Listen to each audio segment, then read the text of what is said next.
Allah heç vaxt heç kimi bir-birindən zamansız ayırmasın. Biz ayrılıq deyəndə biraz yanlış pəncərədən baxırıq mənim əzizlərim. Biz elə bilirik ki, bir nəfəri sevdi və onlara ayrıldı, ayrılıq budur, xeyr. Ayrılığın fəlsəfəsi çox böyükdür.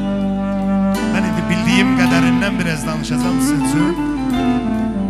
İnsan ilk ayrılığı, üzr istəyirəm ifadəmə görə, ilk ayrılığı ana bətnindən ayrılanda yaşayır.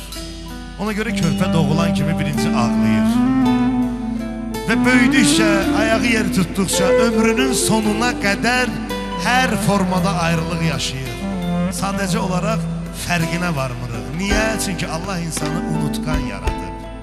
Biz hərdən onu bağlayırıq etibarsızlığın ayağına. Yox. Allah bilir neyinir.